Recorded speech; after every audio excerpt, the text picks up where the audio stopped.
live with confidence, for I live with divine authority. All right.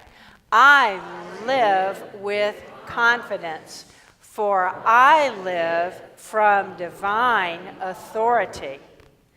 I live with confidence, for I live from divine authority.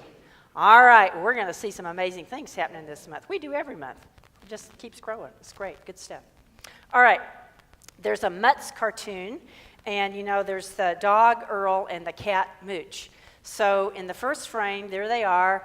The cat Mooch has been sleeping on a log, and the dog Earl is sort of there, and Mooch is waking up, and Mooch just stretches, cats do, stretches out, and turns to Earl, the dog, and says, "Earl, it's been a fabulous day."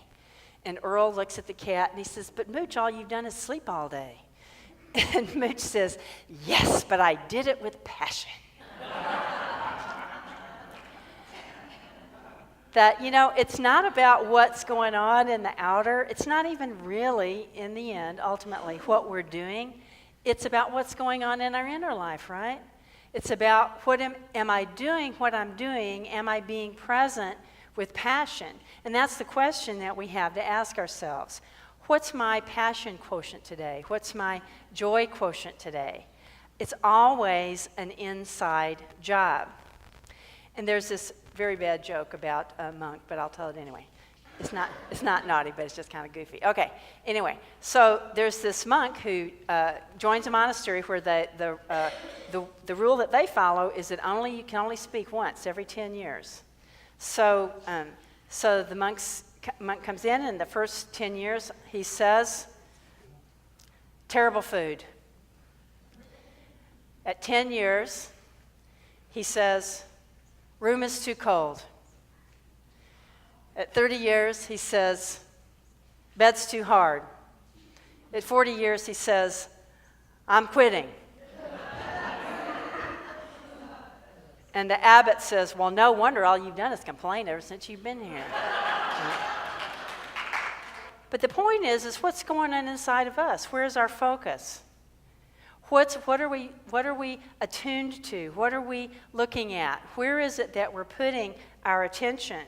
Are we putting it on what's not working in our lives? Are we getting stuck in a chronic pattern of complaining?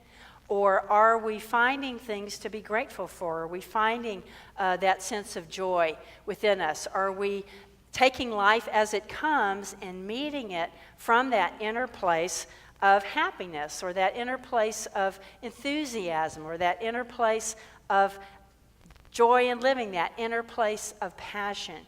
That's really what makes the difference. And this is not to say that feelings aren't okay. They are, and we really had a good class on that on Wednesday night, didn't we? It's not talking about that, but what it's saying is, frankly, that if we don't get in touch with our feelings, if we don't process our feelings, if we're not aware of them, you know what happens to them, right?